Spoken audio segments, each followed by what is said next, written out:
He has an outstanding background, almost an ideal one to be a service secretary. He's a graduate of West Point, served in the active Army for over a decade, including with 101st Airborne. Later commanded an airborne rifle company in Europe and has served in both the National Guard and the Reserves. He also has extensive Capitol Hill experience. He was a national security advisor to Bill Frist when Senator Frist was the majority leader. He served on staff of the House Armed Services Committee and also with the Foreign Relations Committee. He's been a senior executive at Raytheon and at the Chamber of Commerce's Global Intellectual Property Center. And he has a master's in public administration from the Kennedy School of Government and a doctorate in public policy from George Washington University. So he has extensive experience in the service, on the Hill, in the scholarly world, and in the contracting community, which pretty much covers the base, I think. I'm not going to embarrass him by listing his various military awards and decorations, but I do want to recognize how much he's accomplished in less than a year as the secretary. So he and his team have revised and refined Army missions in light of the new national security strategy and the national defense strategy, with the emphasis on great power competition. He's used extra funding from the budget deal earlier this year to make a concerted effort to restore the Army's readiness, halted the decline in end strength and begun the long process of increasing capacity, established clear and clearly relevant modernization priorities, which again recognize the set of missions that come with great power competition, and dived into making those priorities a reality with his own personal effort and supervision, stood up Futures Command, established a really promising cross-functional approach to procurement and modernization, created real momentum in revising Army doctrine, heading us towards the multi-domain operations concept, taken solid step towards better integration of the reserve components, and created momentum towards personnel reform. So while we're going to have some tough questions, which he's going to deal with, and I'm sure you all will as well, I just want to recognize that he inherited a difficult situation, and he and General Milley have taken the first and most vital steps towards turning the Army around in a very short period of time.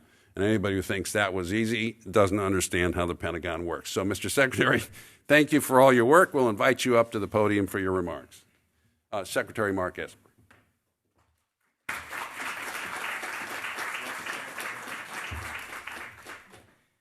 We call that a danger crossing in the Army right there.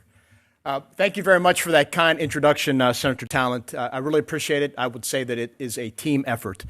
Thank you as well for your time in public service, and thank you for inviting me here today to speak with all of you. It is great to be here at AEI. I thank you for having me today. I really look forward to our conversation this morning. I'd like to start up front by recognizing that we are less than 3 short days away from Veterans Day. This coming Veterans Day is especially important for a couple reasons. First, we are reminded that we are still a nation at war. Just this week, we welcomed home a fallen hero from Afghanistan, Major Brent Taylor, back to America. And his commitment to defending our freedoms is an inspiration to the entire country. So we mourn him and his family in these tough days, but it is a stark reminder of where we are even today when it comes to conflict. Second, it marks the centennial anniversary of the end of World War I, the war that would supposedly end all wars.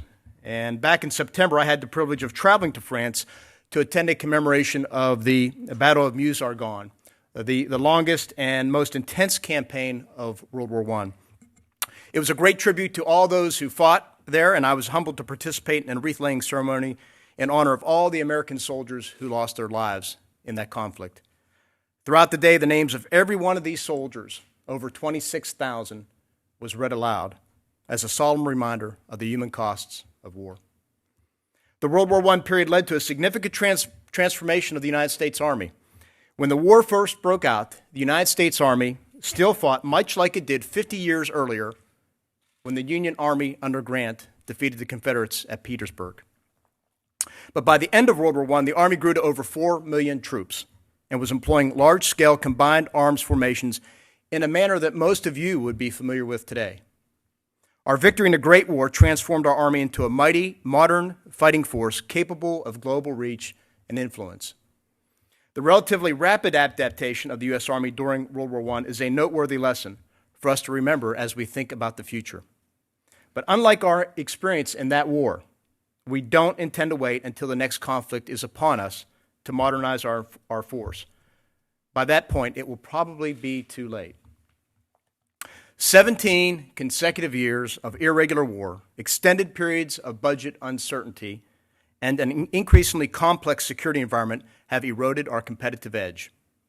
Meanwhile, our strategic competitors have taken advantage of this period to better their position. In response, we are moving out across a number of fronts to improve readiness, increase lethality, and modernize the force in support of the National Defense Strategy and the Army vision. Last month at the annual Association of the United States Army Conference, I talked about the Army Renaissance that is underway today. Similar to the classical Renaissance that advanced Europe from the Middle Ages to modern times, the Army Renaissance will transition our force from the coin-focused Army of the 2000s to the Army of 2028 and reform our service in many, many ways. Doing this, though, requires a renewal in how we envision and prepare for future conflict. To be successful, our Renaissance must be comprehensive. There will be no single technology that guarantees success on the modern battlefield. Our operational concepts must drive our doctrine and warfighting capabilities. And our people need to be led and managed in a way that attracts, develops, and retains the best our nation has to offer. The Army's been very busy over the past year developing new methods to become a more lethal force. We have extended initial training for new infantry recruits by 2 months, which is what I like to say is now the longest and most difficult infantry basic training in the world. We've reduced mandatory training requirements across the Army. We have redesigned our physical fitness test to one that is far more relevant for the rigors of modern combat than the current one. And we've increased combat training center rotations for regular and National Guard units at places like the NTC and JRTC, which I just traveled to last week. And we have directed the conversion of a 16th Armored Brigade combat team. These are just a few examples of the transitions we're making. We've also tightened up our personnel policies in line with Department of Defense guidance and reduced our non-deployable rate from 13% to 6%. Our readiness gains over the past year have been significant as we've increased the number of ready brigade combat teams by over 30%. This would not have been possible without the strong support provided by Congress in recent budgets. The Army is also swiftly moving out on the modernization front. We activated Army Futures Command in Austin, Texas this past August, and that headquarters will be fully operationally capable next summer. Our cross-functional teams that Senator Talent mentioned are hard at work developing solutions for our 6 modernization priorities, which have not changed. They are now aligned under Army Futures Command, which has brought both unity of command and unity of effort to our acquisition enterprise. We are also close to releasing an updated multi-domain operations doctrine, which is critical to preparing Army forces to fight on the modern battlefield. Finally, we are focused on a number of reforms that are essential to the continued success of this renaissance. The way we look at reforms in the Army is that they allow us to free up time, money, and manpower to put back into our 2 top priorities, readiness and modernization. But reform is not an end unto itself, but rather the means by which we take greater control of our own destiny. We are making major reforms to our personnel system, from how we recruit to how we develop and retain our officers, our NCOs, and our soldiers. We fell short of our recruiting mission this year, but as I have said, we will not sacrifice quality for quantity. In fact, we have raised standards. Instead, we must adapt our recruiting strategy by getting into bigger cities, for example, across the country, while continuing our efforts in some of our more traditional recruiting areas. And for current members, we owe them a modern personnel system that breaks from our traditional adherence to timelines and cookie-cutter career models and allows for multiple paths to success, accounting for an individual's knowledge, skills, behaviors, and preferences. We are also taking a hard look at how we invest our budget dollars. Over the past several months, we have canceled, reduced, or consolidated numerous programs across the FIDUP and have reallocated billions of dollars toward our 6 priorities. The Chief of Staff and I will continue to scrutinize every single Army program to ensure our resources remain aligned with the National Defense Strategy and the Army vision. Our goals in the Army are set high, and we are under no illusion that achieving them will be easy. Doing so will require a disciplined focus and a lot of hard work. However, I'm confident that we have the vision, the initiatives, the leadership in place to ensure the Army remains prepared to deploy, fight, and win anytime and anywhere, now and in the future. This is our core mission, and we can never lose sight of that, and we will never let the American people down. Thanks again for inviting me today. I look forward to your questions.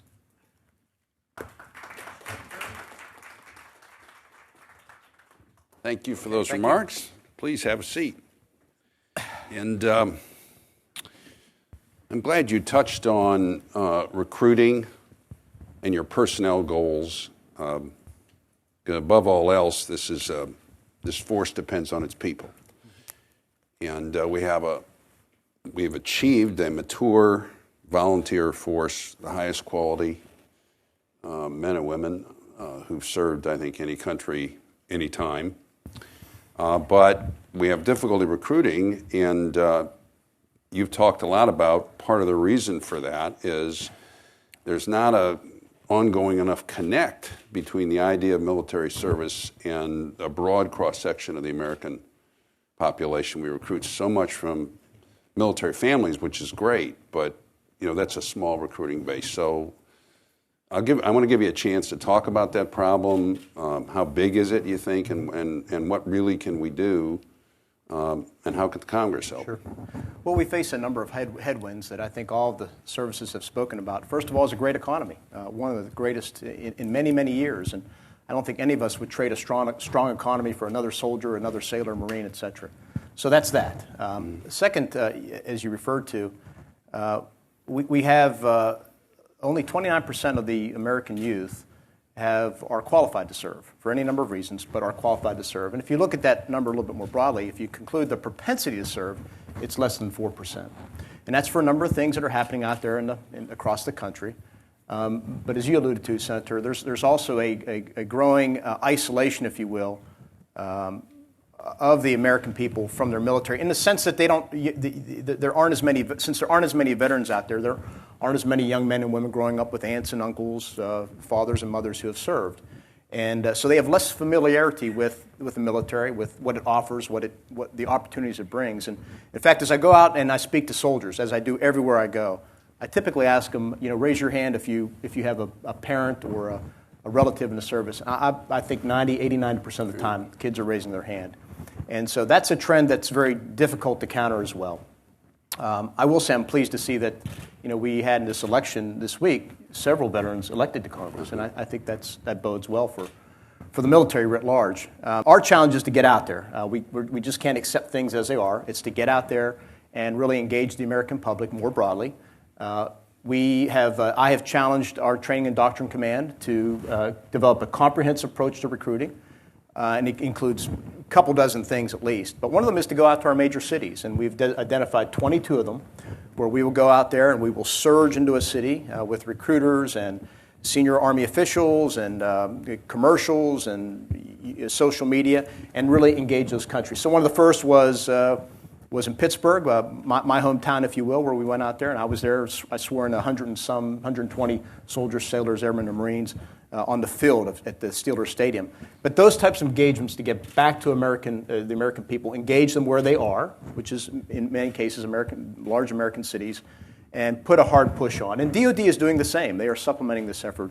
But it's our challenge to engage the American people, to tell our story, to explain to America's youth what great opportunities the military offers, particularly if you go Army, and what a great experience it is. It's something you'll never regret, especially if you go Army. Yeah, you mentioned, since you're emphasizing going Army, one of the ideas that's been around for a few years that I always liked was the idea of a joint application. In other words, just take somebody with a desire to serve and let them engage without having to pick a service up front? And how feasible is something like that, you think? Could you get with your colleagues and like a joint online application? I'd be willing to look at anything. I like it because the Army is the oldest service, so we'd be at the top of that list. You do fine, I think. And but I think we need to look at everything. We need to much like we are doing in terms of reforming the Army is just to brush aside the conventional wisdom and turn this whole system upside down and look at it differently and make sure that we're not hanging on to things that worked well decades ago, and to make sure that we are adapting to things the way they are, the culture the way it is, trying to attract kids where they are.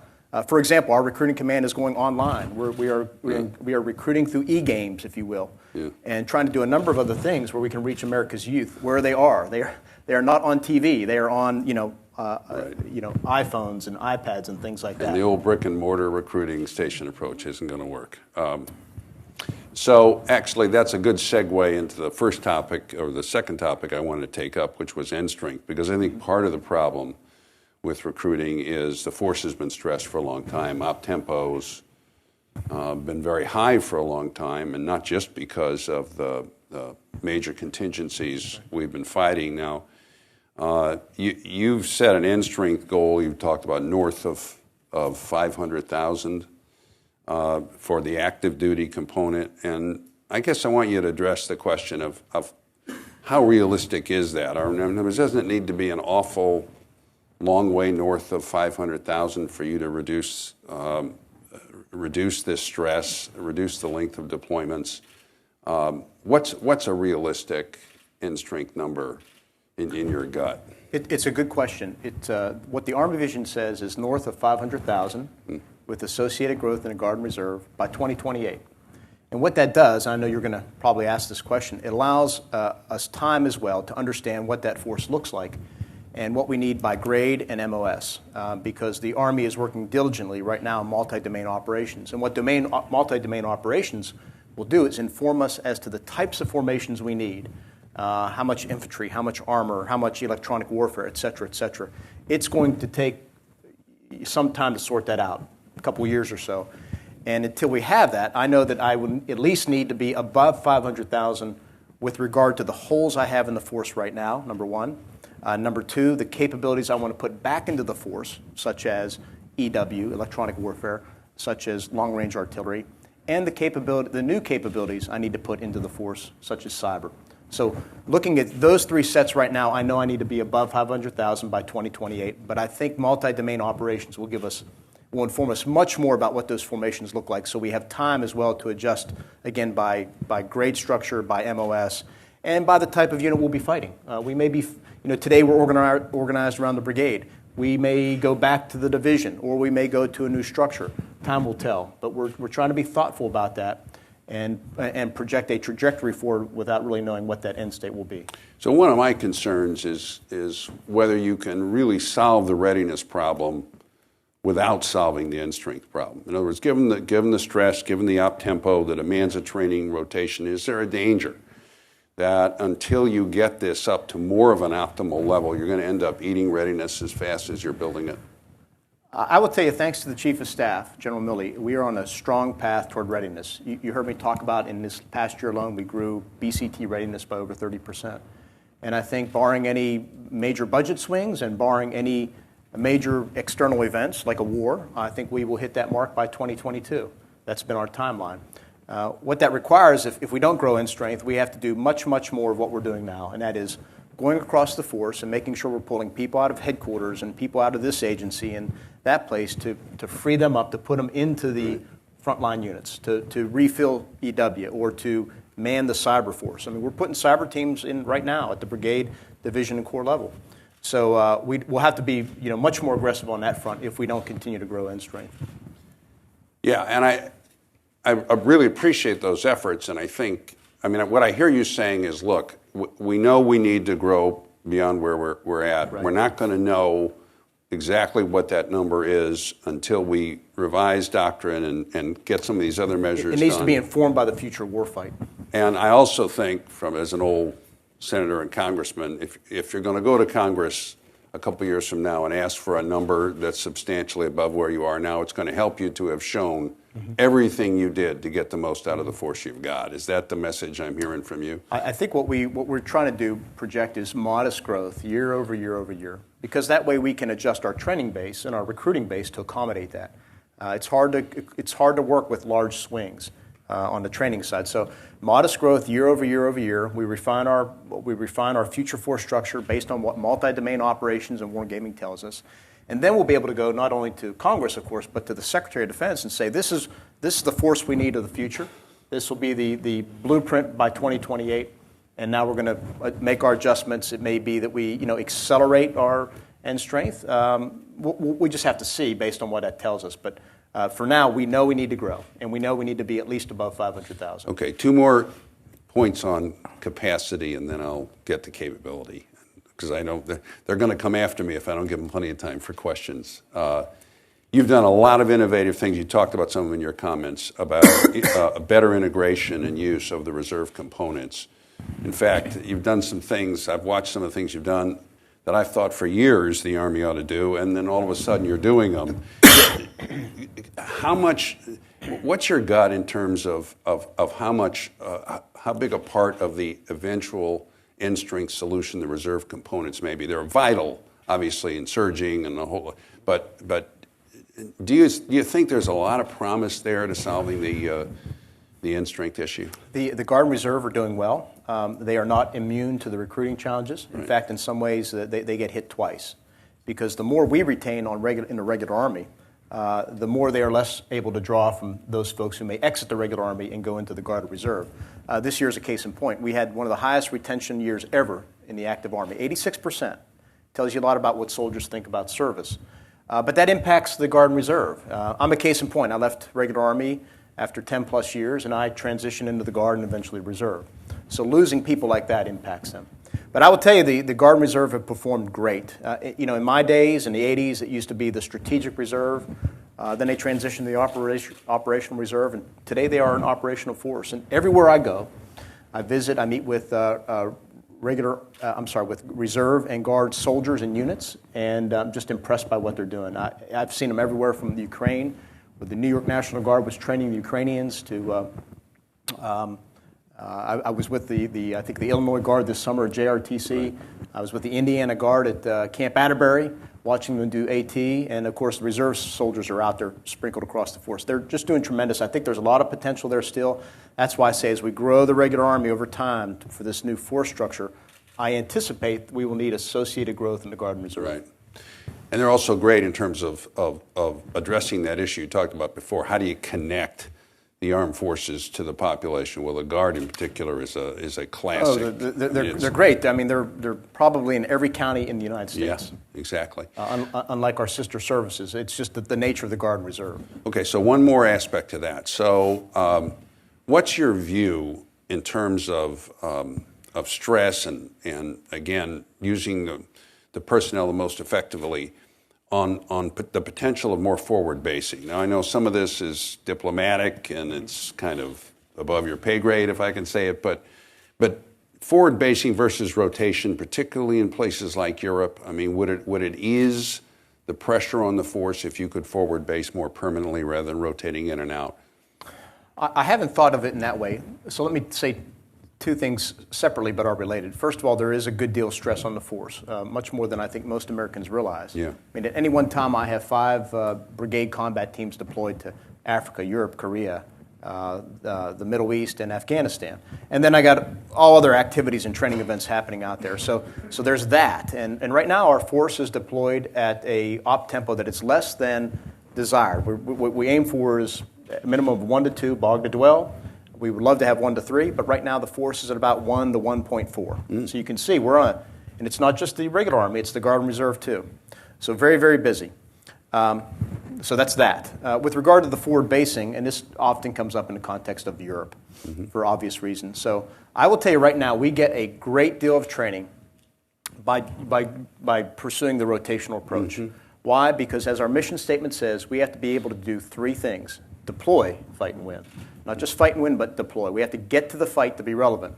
And so the fact that every 9 months a unit is mobilizing at its home station, it's putting equipment on trains that go to ships, or it's loading them on C-17s, That is a great training event in and of itself. And then it has to go get there and then do the same thing, offload.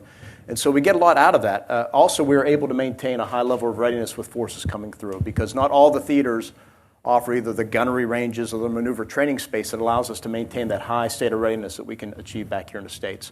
So where we stand right now, it's working pretty well for the Army. Okay, let me swing over to modernization. So we're still using a lot of the legacy equipment, the big five weapon systems developed in the 80s and the 90s. You've got the big six now, which I think are clearly relevant, a great set of priorities. So what lessons, as you study the past, what lessons are about the successes and also the failures of the more recent past do you think are most important in making your big six priorities work? You know, the Army has studied them well over the past. It's what really led to the cross-functional teams and Army Futures Command.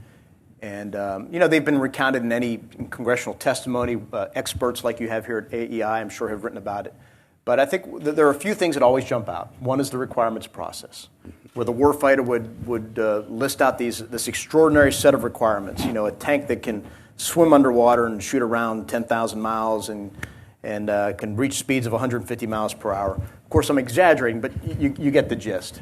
But they were requirements that really exceeded either the budget that would be available or the technology that might be available in a reasonable amount of time. And then, of course, as you went through the process, what some have described, I think, aptly, like a relay race where somebody hands the baton off to another person, and by the end of the race, 13 people have touched the baton. We now have all those folks together at a table up front discussing requirements, and not just what the warfighter wants, but what's the feasibility from a contracting perspective and from a budget perspective. And we have the technology people there, and we're inviting in industry to tell us, well, you know, that will take 2 years if you go this route, but if you go that route, 10 years. And we're able to make all those trade-offs up front and have those discussions. So that's really expediting things. So our aim is to go from what used to be requirements only, it used to be 3 to 5 years, down to 12 to 18 months. And we're seeing a lot of acceleration already. That's one piece of it. The second is we're moving to much more prototyping, where we're not buying PowerPoint, we're buying prototypes. And you see that, you know, the most vivid example is what we're seeing with regard to helicopters, future vertical lift. We've had, you know, some companies really are developing prototypes that are flying today, and it's very impressive. So prototyping, we're also, I've directed that we're going to move much more to a best value approach rather than a lowest price technically acceptable, because I want to make sure that we are getting the best bang for that buck and not just racing to, you know, what's the cheapest. So there are a number of things we're instituting across the board. My service acquisition executive, Bruce Jetty, likes to say this. I've stolen it, and he's told his acquisition corps, focus on product, not process. Outcome matters, not following a kind of a rigid timetable and book, but apply common sense, apply your smarts, your expertise to really get those things, get in the hands of the soldiers the weapons and equipment they need when they need it. And those are just some of the things we've learned over the years that we've incorporated into Army Futures Command. Now, I should say, I mean, the biggest reason is Army Futures Command now allows us to have a single general officer in charge of the entire modernization enterprise. And so he can make decisions all the way from what the future looks like through the S&T process all the way into acquisition. So it's now under one person and not scattered across the service like it had been. Well, and what goes with that is the evolutionary approach, which I know you're a fan of, the spiral development. It's been called a lot of things over the years. I'm a huge fan of that as well. How cooperative has the contracting community been? Is there a concern out there that it's difficult to design to upgrade in an era of technology that's changing and moving so fast that you don't know what you're going to be using as an upgrade? I mean, in other words, have you seen a real cooperation and enthusiasm for that approach? Yes. I meet with CEOs with companies all the time to solicit their ideas, their opinions. I've not heard anybody say that that's been an issue. I tend to ask them, do you understand what our priorities are? And they say yes. They like consistency, and so we've gone well over a year and haven't changed them. And we like to joke that the chief and the vice and the under and I all have a blood oath that if anyone breaks that, we will, you know, immediately choke them down and kick them out of the club. But we don't plan on changing the priorities, so they like the consistency. And number two, if they tell us anything, and I couldn't agree more with this, is speed. Speed, speed, speed. We need to move more quickly. And that's what we push throughout the modernization enterprise, is the importance of speed. When you say we need to, do you mean they're saying you guys need to move more quickly? Yes, they encourage speed in all that we do, and I echo that. We need to be much quicker in terms of our processes and our decision making, so forth and so on. I mentioned that we're trying to go from 3 to 5 years down to 12 to 18 months when it comes to requirements process. And with regard to fielding, what is currently 12 to 15 years, we want to get down to 5 to 8. And I think under our current plans, we're going to be within that window. That is, get things in the hands of the people that get those systems. They'll tell you what additional upgrades. It's a great approach. I'll say another thing, a comment from a congressional point of view. It's nice when Congress gives you more money and you're sitting on the other side of that table and they actually see something being produced for the money. It's easier to get more money if they see it actually buying something as opposed to something 10 years down the road. Well, that's what we're telling them is, what we're telling the acquisition folks is I want the technology that's available today. If I have to wait a year, I'll wait a year, but I want what's available in a reasonable amount of time. The other key requirements, parameters, if you will be there has to be sufficient power, not automotive power, but power built into the system, because we know future technologies draw a lot of electrical power, and there has to be growth. The vehicle has to be able to grow. So there needs to be modularity built into it. I say vehicle, but it could be an aircraft, whatever the case may be. But those are some of the key parameters that we're thinking about as we see a more evolutionary approach going forward. Well, and I just mentioned money, so I'll close with this, and then I'm going to go to questions. So, we're talking about a top line of $700 billion coming up, and I know that's for everybody, not just for the Army. And you want to deal with the readiness issues and then move quickly into modernization. How much can you do it at that top line? I mean, what concerns do you have, or do you know until you've stood up Futures Command and totally and figured out more of what you want to do in the future? What kind of concerns do you have with the top line at 700? Well, budget is always a concern, and so we'll see what the top line eventually becomes, and then we'll have to see what the Army's share of it is. And then based on that, we'll have to sort through our priorities. But our priorities for the near term will remain readiness, number one, and then second, modernization. And that means no matter what happens, I'm going to protect those 6 priorities, those 6 modernization priorities. And we'll have to just go back and do more cutting or reducing or consolidating what's on the bottom of that 1 through N list in terms of Army programs. So we'll see. This needs to play out a little bit more. And then Congress will have a say as well. But what we can do is stick to our plan. We will run drills to figure out what different paths. But we're going to stay focused on our priorities going forward. That's a good answer. So I'm going to move to questions now from the audience. Yes, sir. No, yes, sir. You. Oh, yes. We need the mic.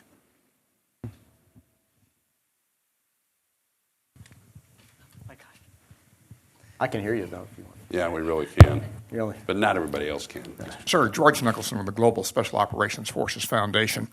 A couple of years ago, when Senator McCain was having his hearings, 7 of them, about what needs to be changed for process within the Department of Defense, Michelle Fenoy said one of the key points that she made was the tyranny of consensus to get anything done. A month later, I was at the National Press Club, and the chairman of the House Armed Services Committee, Mac Thornberry, said the same thing. Do you see, with setting up the Futures Command, that you'd be able to answer that now and saying that what you're doing is going to solve the problem of the tyranny of consensus? Did my staff whisper in your ear or something like that? Because what I told them is this: consensus is great, but I'm not seeking consensus. I think consensus gives you suboptimal options. And so what I've said to the staff is, if you bring decisions to me, I want to see courses of action. I want to hear from the minority. I'm not looking for consensus opinions, because some of the best decisions we made in the last 12 months have been because one person spoke up and presented an alternative idea that didn't comport with the consensus. And I can think right now of one great example. I'm not going to tell you what it is, but we have to really avoid those traps, and we have to encourage people speaking up. And the Secretary Mattis likes to say, encourage the disruptors, the people who have really good ideas that may not fit the conventional wisdom. And that's the approach I've tried to take. That's the approach the Chief and I take every single day, is making sure we're looking at things differently, that we're not being trapped by the box that we grew up in or that we find ourselves in. Yes. Mr. Secretary. Sidney Friedberg from Breaking Defense. I want to focus on two of the restored once and future king of the battlefield capabilities you touched on. One is electronic warfare, where there's a lot of interest but not a lot of clarity on what the Army will do in terms of procurement or force structure. And the other is, and these are related in many ways because they're both about a very long-range kind of conflict, is the long-range, the 1,000-mile strategic fires. And you had some initiatives going in there, but now the INF Treaty is going away, which opens up a whole new realm of options that were illegal before. So, what are you looking at in terms of electronic warfare? What are you looking at in terms of these, formerly INF forbidden fires? And how those things intertwine, because you need to be able to communicate and sense over great distances and command the electromagnetic spectrum in order for those fires to find any targets. It's a fair question. As I said up front, we're looking at putting EW capabilities back into multiple levels of the Army, brigade, division, and corps. We're building special teams. I'd have to kind of get offline and give you some more detailed information on that piece of it. But we want to restore EW capability, both offensive and defensive. We're exercising it now in some locations. I know when I was at JMRC in Hohenfels, Germany, months ago, they were exploring some EW capabilities. So we need to restore that capability to the force. On long-range precision fires, that's our number one priority, long-range precision fires, and we're pursuing things at the tactical level, operational level, and the strategic level. You mentioned one, the long-range cannon, which would provide us the capability in concert with the multi-domain operations, the ability to shoot great distances and either, for example, support the Air Force by suppressing enemy air defenses at hundreds upon hundreds of miles, or is supporting the Navy by engaging for enemy surface ships at great distances as well. So that is critical to multi-domain operations. If and when the INF Treaty is lifted, what that does is enable us with missiles to do that same type of mission in a conventional way, using missile technology. That's a great question. Wish I'd asked it, Sidney. Yeah. Yes.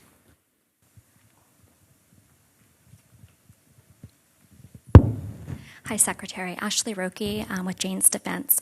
You talked a bit about stress on the force, recruitment challenges, and also readiness for today and tomorrow. But right now, there's thousands of forces, U.S. troops going to the border. No timetable, no cap on how many will deploy. What impact is that having on readiness and stress? And at what point do you see that becoming a challenge on the force? Well, time will tell. We'll see. We do have soldiers deploying. They are supporting DHS, Customs and Border Protection.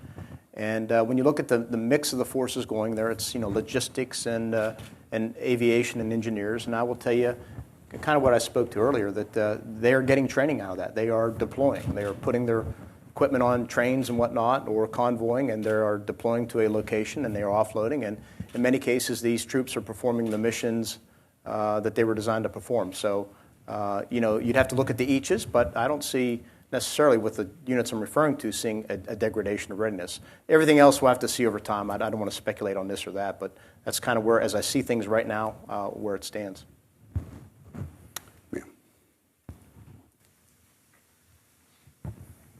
Megan Myers, Army Times. So you've released more than a dozen of these memos this year, right, that address training burdens and administrative burdens on units. And a couple months ago, one addressed safety briefs and said there's no more requirement for this. Do it at your leisure, do it when you feel that it's necessary. A couple of weeks ago, you released kind of an amendment to that saying if you're in an aviation unit, if you're in a radiological unit, there's going to need to be something mandatory. Why did you feel the need to clarify that and kind of rein that back in for those particular units? Yeah, I'm not sure I'm tracking what you're saying there, but we did, in terms of an amendment, if you will, but what we did say is it's not a headquarters DA requirement. The message across the board has been to empower commanders to make decisions that are best for their units. Based on what they feel that the readiness situation is, the safety situation, so forth and so on. And the whole purpose is to give the commanders the freedom to to do it the way they do and not mandate that every Friday afternoon at 4:30 you have to do an hour-long safety briefing. That's the purpose. I think commanders generally understand that they will do safety briefings. It may just be done at the squad level, or it may be done at the soldier-on-soldier level. But we're not going to mandate from on high, from Mount Olympus at the headquarters DA, how to do them and when to do them. That's the thrust. That pushing authority over training and exercises down to junior commanders, did that come out of your own experience? Is that the reason you did that? I'm interested in how you developed that idea. It did come out of my time in the service, and I think General Milley's view is the same. The philosophical approach is power down to the lowest level possible that's both capable and competent to make those decisions. Too much over the years has been brought up to a much higher level.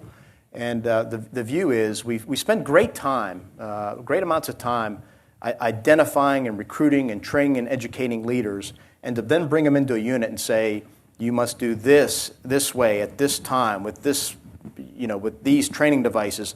We take all the innovation, all the responsibility, all the authority away from the leaders at a time in their career where you want to build trust and confidence. And the best time to build trust and confidence is in training, in peacetime. Because when the balloon goes up and you deploy those young squad leaders, platoon sergeants, platoon leaders, company commanders, so forth and so on, and you deploy them out at a FOB, forward operating base in eastern Afghanistan, you're not going to be able to control them. You got to trust that you train them well. You got to have the confidence in them, and they have to have the confidence and trust in you as well. And so I think the more we can power down to leaders in peacetime, give them that authority, give them the room to make mistakes, not epic mistakes, but you got to give people the room to experiment, to make mistakes, to learn from others, and not dictate from on high. I think at the end of the day, you get a better force, a more confident, a more capable leadership team that will endure in any type of situations we may face on future Have you been battlefields. doing it long enough to get some real feedback from the ranks? The feedback's great. We've would issued, I want to say, 14, 15, 16 memos at this point. There's been resounding reception, applause for it. People like that it's not just a training relief, but they feel that the chain of command is trusting them to make right decisions. I fully accept that some people out there will make mistakes. That happens. But if we're going to empower our leaders to operate on future battlefields where they may not have communications because the enemy has jammed it, where they may not have situational awareness because the network is down, where they're constantly moving because of enemy drone surveillance and under constant enemy indirect fire, we got to train them now to be innovative on the battlefield, to use their best judgment, and to really train their soldiers to act that way. I think that's been a virtue of the American soldier for hundreds of years. For 243 years, that's been a virtue of ours, along with a very strong, capable NCO Corps, the best in the world, and we need to enable them, not disable them. Yes, miss. Hi, Lara Seligman with Foreign Policy. Just to piggyback off Sydney's question, can you speak a little bit about what the pros and cons would be of putting these sort of intermediate range ballistic and conventional missiles in places like Europe, places like Asia? What are the pros and cons of doing that? And what is the impact what do you see as the impact on our allies of plans to do that kind of thing? Well, I'll just speak to the capability of having long-range precision fires, whether it's missile or cannon, or hypersonics, right, which could be on either a missile or a cannon. It just gives us the range. The more you can outdistance your adversary, the more capability that you have, that you could, with impunity, strike them and impose costs on them. And so the more range you have, better. I mean, if you go throughout history, whoever has more range, whether it's the longbow or tow missiles that were introduced in the 70s, the more range you have, the better, because you can, again, strike with impunity with great effect. And that's what we want to achieve against any adversary, is overmatch. We want to be able to outrange and outgun them. And that's what it gives us, whether it's missile or cannon, that's what we want. I can't speculate about the allies. I can just tell you what we need in terms of an army to perform our mission. It would give us great capability. Does it create instability, though, placing those kinds of weapons in those areas? I won't speculate. Thank you. It's an asymmetric way of adding to deterrence, too. I mean, I'm answering your question, but in other words, it creates doubt in the mind of a potential aggressor about our ability, not doubt, I mean, it reassures or tells the potential aggressor that we can strike back asymmetrically. I'm going back and forth here, so yes, ma'am. Okay, this is young OCS, right? Good morning, Mr. Secretary. My name is Officer Candidate Brianna Harvey. First and foremost, Army does lead the way. Brianna, just tell everybody where you are and what you're doing. And I work at the National Guard Bureau as a Foreign Disclosure Officer. okay, I used to work there too. Yes, sir. My question is, based off your experience, what is some guidance you can provide for the future leaders of the Army components? Such as you. Yes, sir. I would tell you a few things. Every soldier needs to be, you please have a seat. Every soldier needs to be physically fit. It's the cornerstone of readiness is your own personal fitness, number one. Number two, I think you need to study the profession. And that includes history, that includes doctrine. Understand your profession inside and out would be the second thing. Third, I would say look to people that you think are exceptional leaders and learn from them in terms of their style, how they look at things, are they innovative things, mimicking that type of behavior, modeling that type of behavior is very important. Fourth, live by the Army values. I think they have served us well for decades. I think in this era where there's so much more scrutiny and so much great expectation by our soldiers, I think you have to live by the Army ethic, the Army values. Those are four quick things to come to mind that served me well over the years, and it served me well as a civilian too, that I encourage all of our junior leaders, whether you're an officer, NCO, soldier, officer candidate, I think those are some simple guideposts to live by. Mm-hmm. Yes, sir. Hi, Matt Baynard, Defense Daily. I was just wondering, across the 6 priorities, in the recent months, has there been any further refinement or shaping of the requirements or timelines, maybe based on what you saw walking the floor at AUSA, seeing what's in the realm of the possible? I'm constantly pushing our cross-functional teams and AFC to push left, move timelines left, and let's if we can reduce testing time, for example, let's reduce testing time. So there are a couple examples that come to mind. I won't spill the beans here, but I constantly push them to move left within reason, right? We don't want to set people up to fail, but we cannot afford long timelines. We definitely need to be left of 2028. That's what the Army vision says. I think we can achieve a lot in terms of first systems out by then.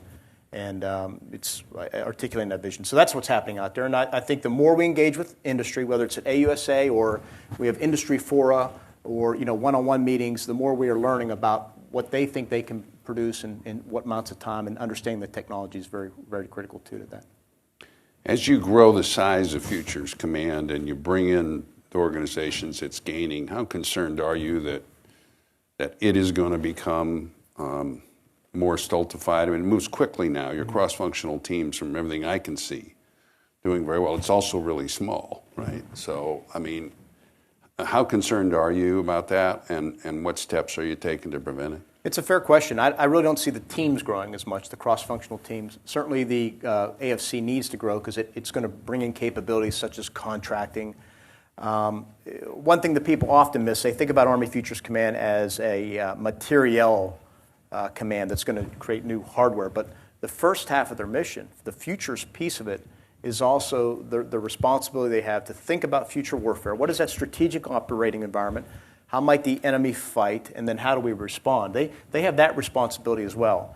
And I think we've also took great care to pick a very capable leader in General John Murray, who not only understands requirements, he understands acquisition, he understands DC, and he understands what the chief and I expect. And so I'm very confident that he will get this right, but it will take time to build that command out. And as I've said publicly before, that command should be constantly changing. If it's not adapting to the environment around it, then that's when I get concerned. So it should be evolving as the world evolves, around as strategic threats evolve, as technology changes as well. So, In the back, that lady in the back has had her hand up for a while. Kim Dozier with the Daily Beast. With your pivot to big power competition as expressed in the National Security Strategy, and your emphasis here on long-range fires, what does this do for counterinsurgency training? How do you make sure that that skill set remains with the Army? Yeah, it's a great question, Kim, and not to wordsmith you, because I'm careful about this as well. I don't talk about it as a pivot as much, because a pivot suggests you're moving from one thing to the other. I really like to talk about how we're really expanding our aperture, if you will. That's one way to say it. I'm looking for a better word if you have it. But really the focus shifts to high-intensity conflict. What the National Defense Strategy tells us is we cannot lose that focus on irregular warfare because it will be with us for a very long time. And that's counterterrorism, that's COIN, that's peacekeeping and stability. All those things, we have to make sure we maintain those capabilities. And TRADOC right now is working, we'll probably announce here at some point how they are proposing to tackle irregular warfare, how to reorganize our irregular warfare structure it's been in the Army for years and it's been disaggregated, but we're going to bring it together. We're going to set up an irregular warfare proponency office, if you will, at Fort Leavenworth, which is the home of Army doctrine, and really focus on that. We will apply it and exercise it through certainly JRTC, which is focused mostly on that. I was at NTC last Friday, and even part of the National Training Center, where you bring heavy forces in. There are parts throughout that scenario that involve dealing with local populations, confronting militias, information ops, so forth and so on. It is a critical competency that we can't lose sight of, that many experts would say that we did after Vietnam. And so we're all very focused on that, making sure that we don't. Great question, though. Thank you. It is a good question. I was impressed by your security force assistant brigades. I think you're calling them. It's a great answer. Thank you for helping. In other words, it's a lifeline there. Yeah, because again, I've actually written about this, that if we can really build up and certainly maintain that organic capability to build capacity among allies. And how is that experiment going? I think you have one of them stood up, or two. Is it? We have one. We have one that has stood up, deployed, and is now coming home. A second one is at Fort Bragg, standing up and is training up right now. But I was in Afghanistan this summer. I spent a couple days visiting the battalions in 3 separate locations in Afghanistan. I was very impressed at how well we got it right for the first one out, and with some few modifications we're bringing back as lessons learned. But the SFABs do a couple things. They help us preserve readiness.